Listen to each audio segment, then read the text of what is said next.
Bonjour tout le monde, j'espère que vous allez bien. Dans cette vidéo, on va parler des examens médicaux et certificats de police que l'on vous demande lorsque vous voulez venir au Canada, ok? Donc, dans la vidéo, on va vraiment lire l'information sur le site d'Immigration Canada, savoir à quoi est-ce que servent ces documents, pourquoi est-ce qu'on vous les demande, etc., etc. Et aussi, à quel type de personnes est-ce qu'on peut demander ce genre d'examens médicaux et de certificats de police, ok? Quand vous cherchez l'immigration pour le Canada, l'information n'est nulle part ailleurs que sur le site du gouvernement du Canada, donc Immigration et Citoyenneté. Maintenant, vu que vous êtes quand même nombreux à vous demander pourquoi est-ce que je dois passer l'examen médical, c'est quoi les informations, pourquoi, c'est pour ça que j'ai décidé de répondre dans cette vidéo aujourd'hui. Maintenant, si vous êtes intéressé, regardez vraiment la vidéo jusqu'à la fin et ensuite de ça, je vais vous mettre les liens en barre d'infos où vous pourrez avoir accès à l'information complète et pouvoir y accéder au moment qui vous convient le plus. OK? Donc, regardons ensemble. Donc, les examens médicaux et certificats de police. Donc, lorsque vous présentez une demande, on pourra vous demander de fournir une preuve que vous avez subi un examen médical ou fait l'objet d'une vérification des antécédents criminels. Maintenant, les examens médicaux, eux, servent à quoi? OK? Donc, l'examen médical que l'on vous demanderait de passer sert à quoi? Premièrement, protéger la santé et la sécurité des Canadiens. Ensuite, prévenir un fardeau excessif sur le système de santé et les services sociaux du Canada.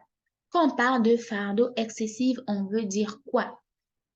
Donc, fardeau excessif ici, ça veut dire que c'est lorsqu'un problème de santé actuel d'une personne pourrait représenter une charge pour les services de santé ou services sociaux et que le coût du traitement de ce problème de santé serait, selon toute vraisemblance, plus élevé que le coût moyen des soins normalement dispensés à un Canadien ou entraverait la prestation de soins opportuns à des citoyens canadiens ou à des résidents permanents.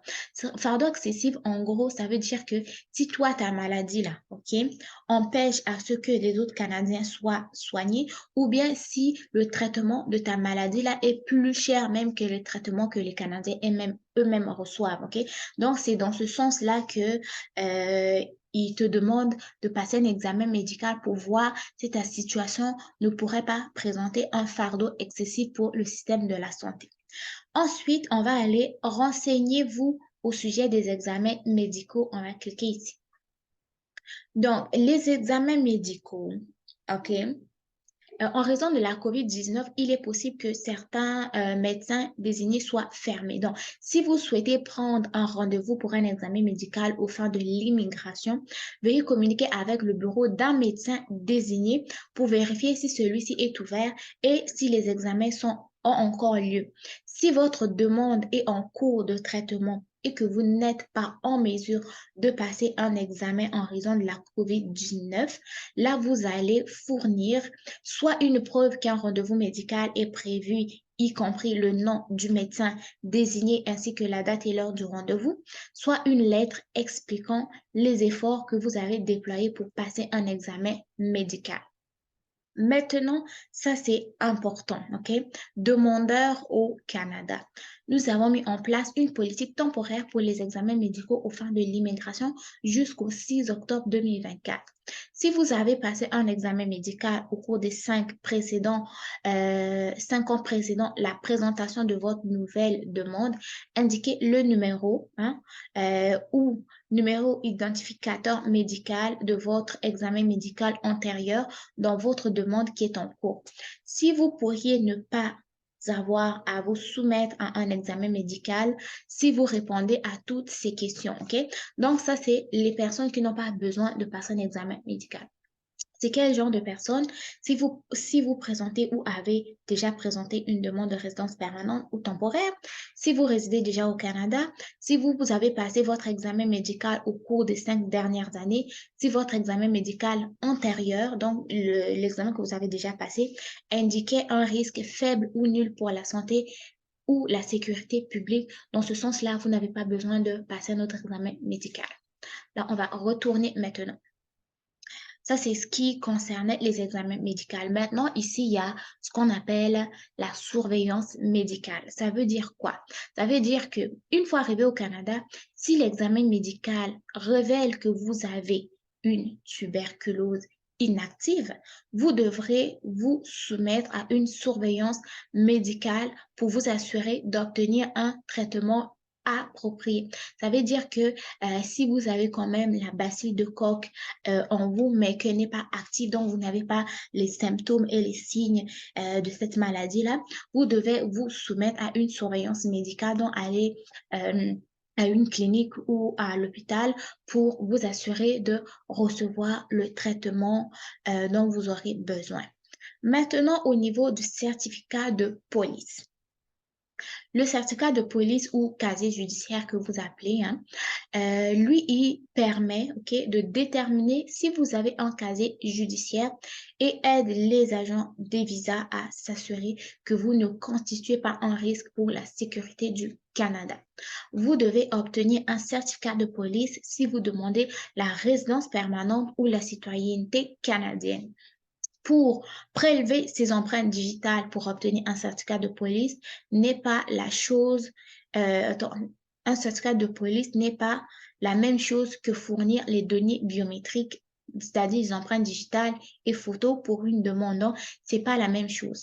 Maintenant, ce que vous devez savoir, vous, c'est que vous pourriez devoir fournir un certificat de police si vous venez au Canada à titre de touriste, étudiant, travailleur temporaire, aide familiale résident. Donc, ça, c'est des situations auxquelles aussi que vous pourrez avoir à fournir un certificat médical. Maintenant, la partie la plus intéressante, comment trouver un médecin désigné pour pouvoir subir un examen médical. Il y a cet onglet qui est juste ici. Vous cliquez là. Vous venez, OK? On va le faire ensemble, hein? Vous choisissez le pays. Disons qu'on est au Cameroun, OK? C'est juste un exemple. Allez, ça, c'est les médecins désignés par Immigration Canada de pouvoir vous faire passer vos examens médicaux pour immigration. Donc, vous avez le nom ici. Les médecins suivants sont disponibles dans ce pays, OK? Classés par ville. Là, on est à Douala. Ça, c'est le nom du docteur. Adresse OIM, voilà. Excusez-moi. Vous avez le numéro de téléphone, la langue, c'est anglais et français. Ensuite, vous avez à Yaoundé aussi, vous avez le numéro et l'adresse, OK? Ensuite, on va prendre Bénin, OK? Je ne sais pas s'il y en a. Vous cherchez votre pays, en fait. On va prendre République démocratique du Congo. Allez, voici l'adresse. Donc, c'est à Kinshasa, Gombe. L'adresse est ici. Le numéro de téléphone parle anglais et français. On va aller à République... République populaire, ça ne s'appelle plus République populaire, c'est République du Congo, s'il vous plaît. Donc là, il n'y a pas d'adresse désignée pour Brazzaville. On va aller Burkina Faso. Allez, voilà, il y en a à Ouagadougou, deux à Ouagadougou. Vous allez prendre un autre exemple, on va dire Sénégal. On va aller chercher Sénégal si on a, OK? Donc, vous cherchez vraiment votre pays. Voilà. Allez, Dakar, Mermoz, Dakar. OK, donc il y en a. C'est comme ça que vous allez pouvoir trouver le médecin qui est agrégé, donc à vous passer un examen médical. Et ensuite, on va prendre un autre pays, Algérie, allez. Donc voilà, on en a à Alger, Alger. Ah, en Algérie, il y en a beaucoup, hein. Constantine, et voilà. OK, donc c'est comme ça que vous allez pouvoir trouver les médecins qui sont agrégés, donc pour vous faire passer votre test médical, OK? Donc voilà, je vais vous mettre le lien en barre d'infos. Là, il est parti parce que ça fait plusieurs fois que je faisais retour. Donc, je vous mets le lien en barre d'infos. Et regardez la vidéo, ça va vous aider. N'oubliez pas de me dire ce que vous avez pensé dans les commentaires.